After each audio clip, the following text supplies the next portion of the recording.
when we support the alumni of Kenya and in Africa. So today we are proud to be here courtesy of the alumni of St. Mary's, and we can't wait to work together and to make even this alumni bigger. So thank you so much.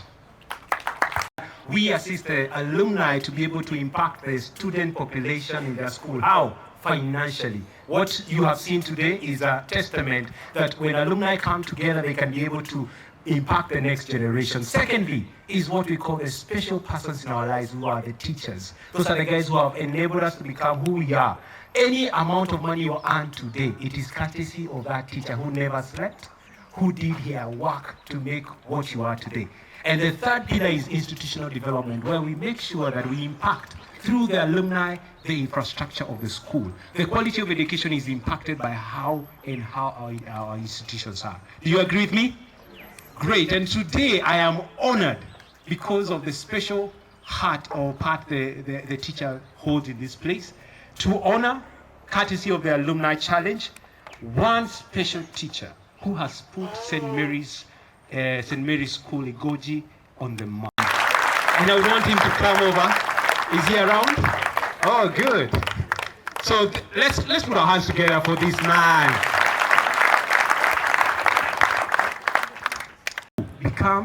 They become. Thank you. So can we appreciate this great team as they take their seats? Kindly, we bless you and we appreciate the great work you have done for St. Mary's. God bless you. It's always good to give you a limits of what it is. So this girl of mine here, we met around 16 years ago. Yeah, she'll be 16 now. And it's interesting because how we even got to know each other, we used to be in the same group singing back in campus. So we used to be in a part where we would actually mission using songs. We would write songs and we would go all over East Africa. So the joy about it, when she mentioned the school she was from, I've always been, of course, on a light note. My name is Mark Asharia. So my background is I'm a media and advertising practitioner. I did that for a decade plus, and I work for the media houses, the ones you may know. But around COVID, I've always desired to leave the corporate wing and enter into the space which has always been my heartbeat. So I run a media agency. So in terms of competing with what you call your companies, if they are looking to get to have eyeballs, it's an easier span. I have worked this area around because I used to be in charge of Central Province for Nation Media. So those years, I used to come along this side. I know we've talked with the governors all over. So one of the interesting things about the whole aspect is when I left, it was such an interesting thing because you're living for what? I mean, you just worked from a big corporate and now you're living to get yourself out there. But now one time when I was reading the newspaper, few months after I left, then came a big bold headline on the Nation. Oh, Masai Mara on the verge of collapse. Then on the next page, you're reading about Maseno, Egerton. All of them, they're in a shaky position. And that got me to a bit of wondering, wait a minute. How come we have institutions that are 40, 50 years old, but we're hearing them on the verge of collapse? Then I went on the other side to find out how come the Western world, what we call the Ivy schools, the Harvard, Oxford, MIT, they've been there for 200 years, but you never hear of them going close to breaking or what you call broke. And that caught me by surprise to know that 25 to 35% of their revenues comes from the alumni movement. Now, what does that mean? Currently, Harvard is leading with around $5.7 billion kept somewhere as an endowment fund. If you understand the zeros I'm talking about, 5.7 add 2 zeros to make it, you're talking of almost 50, that's 57? Actually, that's a trillion now, you're actually talking of trillions. But now that's one institution. But on the flip side, can you imagine? All that 25 to 35% has actually come courtesy of the alumni. But then on the other side, we came to Africa. And the Sub-Saharan Africa, all the way from Egypt going down to South Africa, we realized that 19% of Africans, to be specific, they have never gone back to their former school after receiving their certificate. In fact, let me start by a show of hands. Before today, who has visited this school in the last 2 years? Okay, thank you. The last alumni Maneno. Okay, very beautiful. Now, in my my first statement anytime I'm given a mic is I start. Let me see there, show of hand.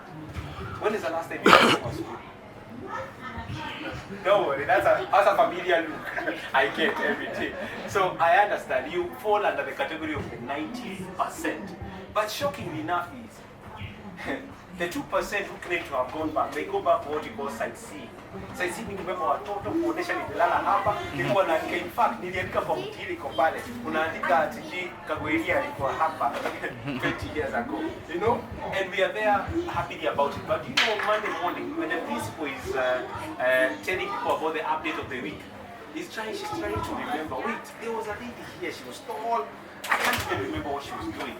But why? Because you are here for what you call sightseeing visit. You are never doing something for tangibility. So, we began an organization called the Aluminus CHALLEGE, what you see behind here, whose mandate basically is a transformative initiative that ignites the movement of alumni back to their alma mater for a tangible impact. The word here is tangible. So if you're going back for sightseeing, that is not, I can't call it within the initiative. So the interesting thing about it is that most Kenyans are actually willing to go back and do something tangible, but they love structures. And that's why you have people like Charity being on the forefront to create structures so that when people are coming, the next time I bet you'll be more than this. Why? Because people love, it's a convenience part. They're always excited to go back to their school, but on a structure. They are not always on the forefront. So in that aspect, I'm going to give you a small snapshot of what's happening. So currently, you know, in Kenya we have just slightly above 10,700 secondary and high schools in Kenya. But you may know, surprisingly, Charity, is that not even more than 15% of those schools have alumni structures. And so there was a gap whereby alumni needed one thing, to connect and then have structures, and thirdly is to also inspire. Now, why do I say so? Let me give you a short story. I'm a class of 03, so I had cleared just a year before my wife. And just to tell you how this can be on camera, which is still okay. Surprisingly, I am on the other side of Kenya. She's on this other side of Kenya. And we got the same marks in KCP, exactly. So she got 519, I got 519. Then surprisingly, we got the same grade in Form 4, exact. And sometimes when I look back, it's not just fate, it's divine for me. But interesting to mention, one of the basic things about institutions in Kenya, they are in need of us. And not only in Africa, they're in need of this group. So, let me give you a short story. So, when I was in Form 2, I remember at one point, the structure of the school I was in was not as vibrant as it is currently. And one of the things that was keen about it is, walked in the guest of honor that day to come and speak to the students on that day. And I remember that gentleman introduced himself. My name is Jeff Koinange. I am the CNN correspondent. And that thing caught me a brace, and I said, wait a minute. I didn't know what I want to become, but I knew now what I want to become. It is because of his inspirational story that made me change my career. And that's why now I shifted from the computers or the sciences to arts. Why? Because someone walked in and was able to change a generation. But my question is, these students we're we're seeing now, who is there to inspire if you're not the one? If you're not coming and saying you're the engineer of 1, 2, 3, who is there to remind them, by the way, you failed as term, but imagine you still can make it. If you do not know, the rate of suicide has increased in the last 10 years. Reason being, our children are feeding their cats and they are thinking that's the end of the world. They are under pressure because we are living in a microwave world, if you know what I mean. Yeah? People leave, the next thing you hear, they are doing well and so forth, and you don't know their story. So what's happening is that we are running a rat race. And what's happening to the young ones? They are actually getting demoralized because they are seeing, he finished the other day, he's now a Moshimiwa, and now he's driving a big car. And the other day I was talking to one of our good partners, and he runs a program called Inua Boy Child. And one of the things during that function, we raised that question and said, who is a real man, or who is a successful man? Is it the one who is driving the biggest of range, or is the person who is pushing a cart, selling sugarcane, fending for their 3 kids at home, and paying for school fees? Who is the real man about them? And that awakened a big discussion. And so coming back to the idea of what alumnus does, is basically we transform the mentality and inspire. So we are run by 3 taglines. One is to connect. Secondly is to empower. And thirdly is to inspire. So in connecting, right now there is no such excitement when I sat there and I saw someone say, I am a proud Senti. And I used to be here in those years. I used to be the head guy. Let me tell you, we always want to have a sense of identity. Where you belong has always been a heartbeat for you, because you can never remove where you are from, because where you're from is what makes you. So out of all those things, our organization ran under 3 pillars. So pillar number 1, we call it the student empowerment program. One thing you may know, that in Africa, the biggest reason for dropouts, unlike in the States, is poverty, lack of school fees. Most, or not, you can say 99 or 98% of people who drop out of school is actually it's purely out of financial. However, in the other words, finances are usually not the major most. Normally, either they have become entrepreneurs like Mark Zuckerberg of Facebook, or the Apple, Steve Jobs, dropping out of school because of ideas. Now, how can we change that? Is we cannot wait for the government of the day. We may not wait for funders, donors to come and plug in, but who is the biggest resource for the school? Is the people who went through this school. They're the people who understand who is the DNA of Senti. And so out of that student empowerment program, we run what we call the financial aspect. What do? We inspire the alumni to be able to plug back to their alma mater financially, to be able to change the tangent of that student by supporting them financially. Within the same pillar, the student empowerment program, we have what we call the mentorship program. The mentorship program looks into how can you change the perspective or the career perspective of these young upcoming student engineers. If they come here, they always may be thinking being a politician is just a game. They need to come and understand that being a politician, you need to be a political science. You need to understand your history very well. You need to know what is the best way to run a country, governance, and so forth. They need to come and find, hey, I'm the current MP of this place, but I schooled in this place. You do not know, you awaken a new aspect of the youngster. So we are very instrumental in being deliberate in what you call the mentorship and career program. And that's why I'm excited when I hear you're doing this. The next step would be speaking to these girls, letting them know what it means for Charity to be the senior manager leading on that farm. They need to understand that Charity was sleeping in the same dormitory. Which dormitory was this? Lemon. That's you. Lemon. So she was in Lemon. They need to know that that same dormitory is where Charity was, and that changes the whole perspective. The second pillar, which is interesting, is what you've seen us do there, is we understand that the heartbeat of a school is also in the teacher. Because if the teacher through management is not doing a good job, then you are tentatively likely to find the school going on the wrong tangent. So what do? We have what we call the teacher reward program, which touches on appreciating and acknowledging teachers, their effort and what they have been doing over the years. So in that aspect, right now, days are gone when you see your former teacher and you give them a right. These days, unaonanga unamuidentify na unaenda. But right now, what if you are supposed to come around and say, that teacher made me who I am? When I was in class, she was my English teacher. My impeccable English, knowing between past and participle tenses, is courtesy of Mr. Exactly. And you are there expected to actually go back and pay homage to them. So our core area there is to actually acknowledge and appreciate these teachers. If they may not be there, the ones who taught you, but they are what we call the remnants of that time. The third thing, what we call it the institutional development. Did you know that? And I'd like to give you this scenario. So we're always reading on the news and hearing a student from Turkana who their school was not even in existence. They actually used to study under the tree that they have schools there. And you have the A's.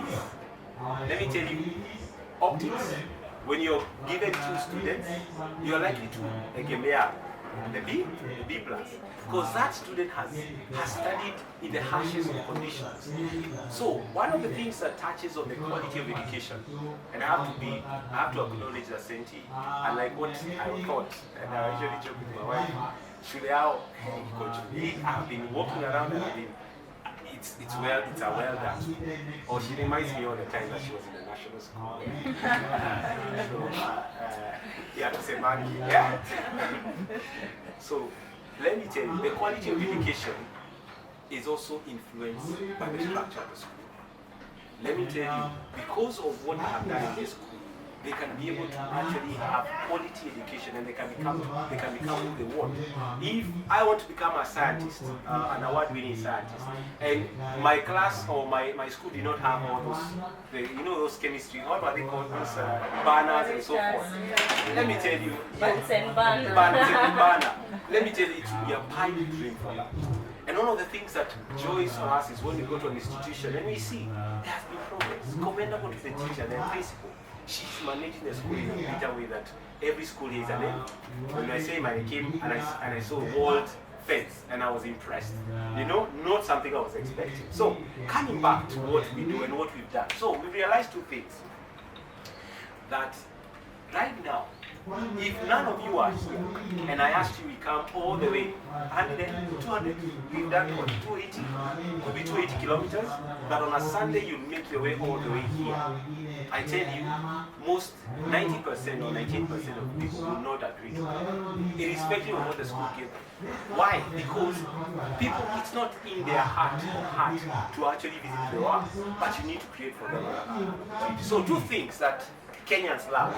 They love social engagement, and they also love sports. And if by a show of hands here, 3 out of 5 Kenyans are into sports. That's why you find our gym, these days gyms, the cost of gym has gone high because Kenyans are into gym. That's why you find people are riding bikes, mountaineering, and all kinds of sorts of things. So you will find that if right now I needed to see one who works for SAP, yeah. If, for instance, on a weekday, on a Wednesday, he's somewhere there waiting to get a game of golf in his club. And that's where now you actually get a 4-hour engagement with him. Why? Because you have found him in his most vulnerable times. That's the things we love. So one of the things that we have been thinking about as alumni challenge is sports. So we know that for us to reach the alumni in Kenya and the executives at most, we are likely to plug into sports. So one of the flagship products we have or program we have is called the Alumni Golf Challenge. Now the Alumni Golf Challenge is basically a national golf circuit that ignites executives and CEOs from all walks of life to come and play for their former school. So the tagline here usually is the battle of the alumni. Come win for your alma mater. That's usually our tagline. Where you find a problem of CEOs coming in and signing and saying, my name is so-and-so, CEO, whatever, and then alumnus of St. G. Or St. Mary's or St. T. And the joy about them, when you meet them, they are always proud to come and represent their school. So when they do, they come and we give them what we call a battle of what they need to buy, so to win. So the ultimate prize there is what we call a seed bursary fund for needy students. So the winner of that golf tournament walks away to their school with a seed bursary fund for needy students. In addition to that, we have partnered over the years with a couple of other organizations. Like Kenya Airways have been with us before. They have managed to sponsor the teacher who had the best mean score in last year's KCSE to go all the way to Zanzibar with a spouse. So luckily, right now, Mr. Vishu Boniface will be right now planning for a trip to Zanzibar with a wife. And when they come back to teach, they will teach in a different way. They will actually be changed. We have also been privileged to have people like Longhorn Publishers coming and giving you a lot of books to go take finish back at your library. That will be have people like Crown Paint saying, hey, this class, I think we can give you paint for 200,000, and you come and do a new color of paint. Let me tell you, you'll be remembered more by the principal because they know, the student who did this was that person because of that. So that is what we've done. The second thing within how we put them is we organize conferences and conventions. We bring alumni together to have capacity building, to understand what are the ingredients of having a successful alumni associations. So we bring keynote speakers who are able to come and show us how they have managed to do, be it internally or externally. And I'm happy to mention very soon we'll be inviting you for the first ever Pan-African alumni convention at the University of Nairobi, bringing together people who have a heartbeat. Their heartbeat is in alumni. And secondly, people who are employed to be alumni officers in the institution, like the universities and the like. In addition to that, C-suite executives like yourself. You know, let me tell you, if your HR director knows what you're doing today, your salary will go up. Amen. Let me tell you, there is nothing. I usually say, as a marketing practitioner. Give me a picture. Yes. As a marketing practitioner, one of the things that have happened in the past couple of years now, post-COVID, is that products are humanizing who run it. And that's why you see the CEOs are always on the front row. The Joshua Igala, how did you know Joshua Igala? How do you know James Wan? How do you know the Peter Dego and the likes? They are on the forefront. Why? Because when you humanize a business, there is more affinity for it in the brand. And that's why many organizations, we know Steve Jobs, we know Mark Zuckerberg, they don't hide behind. They are on the forefront. So one of the things that we are keen on is to be able to bring guys on the forefront. So we organize those conventions. So let me tell you a small story of what we managed to do in the last 2 years. So the organization, the first ever event we held for the Alumni Challenge was on the 4th of February. I have 2 minutes. 4th of February 2022, we held the first ever event, the golf tournament, the Alumni Golf Challenge event inaugural. And I'm happy to have, we got around 46 schools represented in that golf tournament. And I'm happy to mention a 68-year-old man won for his school. In fact, he had never been to his school for 45 years. And when he won what we call a seed bursary fund for his students. So when we were writing the check, the dummy check, before we presented, he mentioned I was from Delamere High School. For me, I was already taken aback. Wait, Delamere is like you. Until he stopped me and told me, wait, Delamere is a current upper hill school. I left just before it changed in 1969. That's when he had left school. And interesting about that is he was so taken aback because of the gesture that he decided to support more students, courtesy of what he did. And he owns, he's a very big businessman in where he comes from. And he actually supported the school. And the second event happened around 3 months later at the Vettel Sports Club, where we got a high-ranking public official winning for his school, which he had never been for 30 years. And I'm happy to mention that immediately you win, we give you a red carpet reception in your former school, in front of the fraternity. Right now we have flamboyance of events happening today, courtesy of you winning, and you become the center of action for that school. So we've managed to do that all the time. And he won for St. Joseph's High School in Bunguri, and because of that, he said he has sponsored around 10 students for paid up internship for a whole year, that current for that school.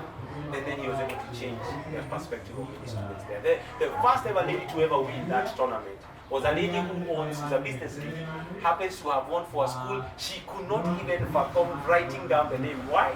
Because the school, even the mention of that school, it sounds funny, and it sounds bonus, and it sounds buko. And at one point when he was writing, when she declined to write her name when she was starting out. When she won and she was announced during the gala night, she came singing, "I am from Dumberry Girls House." And she came singing and she was so excited, you could see. This lady was so excited. And do you know, by the time we were going a month later to present the check to school in front of the whole girls, she had gathered around 40 or thereabout alumni, and they were able to do a very big investment to the school, including supporting the girls in many ways. Just to summarize, because I have a lot of them, the most special one that ever happened was interesting. So, a story goes, and this is the last, I'm landing this plane right now. So, at one point, we were just about to do our 4th edition of the Alumni Golf Challenge in 2023, around 4th, or it was the 7th of February. And then a week before, the Archbishop of the Catholic Church, Reverend Martin Kivo, had just finished a sermon. And when he had just finished a sermon in his church, one of the congregants approached him and asked him, "Hey, one Archbishop, I'm hearing our school is on the verge of collapse." And he was shocked because he's also an alumni of that school. And he said, "I can't believe it." And he called him to the school and asked them, "Is it true what I'm hearing?" And he was told, "Yes. That's what's happening. Please organize for my meeting tomorrow. I'll be meeting the entire staff." And when he met, they spoke with emotions how the school has moved from a big rising star and it's going down in the last 3 years. And that he took challenge, which I commend him as an alumni. He said, "You give me just a month, I'll come back to you." And he gathered around 12 alumni of that same school at a Fangamano house in Nairobi. And when he shared, he told them a challenge. He said, "Why don't we come up with a challenge whereby can we be able to support and be able to put back our school in a month?" And he told them, "For each one of you, for any amount you raise for a needy student, I'm going to back it up with a shilling for a shilling." And then there was one gentleman there who was pessimistic because of the challenge that he was told to give. But he was told, "Sir, don't worry, things will come around." A week later, this gentleman was looking for a game, what he calls a golf game with his 3 friends. And then they missed out on the game they had gone to play at Karen. And then they were told there's another sport happening that you go and play for your school. So at one point he was wondering, am I needing to write my school there? Because his school was on the verge of collapse. Then he ended up agreeing, "Okay, I will not write, but I will play." Then that evening, we were busy on the other side looking for who is this guy called Joseph. He didn't even write his name. He didn't write, we only had his number. So we had to call him because we wanted him to come back to receive what he won. And when he came back, we just called him. He said, "I have just left." And he told him, "Please come back. I know it's 7:30 p.m. Please come." And he came back. And he was so excited when we presented him for 100,000 shillings worth of a silver fund. And he called the Archbishop and told him, "Do you know what you challenged us 2 weeks ago? Today I've just won 100,000 for my school." And out of that he was told, "Remember the promise, for every shilling you collect, I'll give you a shilling." Just to summarize it, that alumni were able to collect 230,000 shillings, and the same 230,000 were times by 2 by the same person who had promised another. So by the time they were going to his school, they had raised 660,000 shillings to sit as a seed bursary.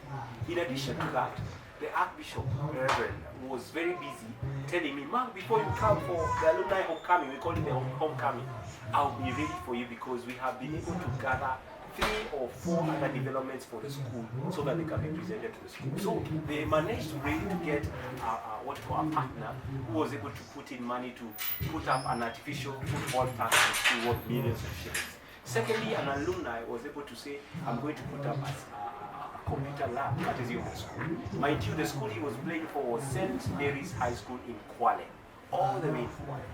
So, and the last thing is, one of the alumni also was able to say they are going to actually sponsor removing all the asbestos roof and replace them with the current ones. In a nutshell, that alumni homecoming, they were able to present not less than 630,000 Kenya shillings worth of assets. In addition, the investment that went into the school, including a borehole, they dug a borehole the same season, costing more than 16 million worth of investment to the school. So, what is our objective and what is our goal? Our goal is that out of the 10,000 schools in Kenya, that at least we can get to a threshold of around 50 of them, have 50% of them having what we call structures that they can be able to invite, that you could be there. Unajua watu wale wameomoka wanafikiria ngani watu wameomoka kwa sababu hawatakaji hata kusema kule wamesomea. And we know many waheshimiwa, they are in parliament, but they may not want to mention because they don't think there is anyone else. But I tell you, the power of one to bring people together is immeasurable. And so one of the key goals for us is, by the time we're getting that, we can have one core, which is bringing people together to become something they can do. So we are excited to partner with St. Mary's because of one thing, that you already have a seed of what can become with this school. This will be when you actually begin to be a change of this. So thank you so much, and God bless you.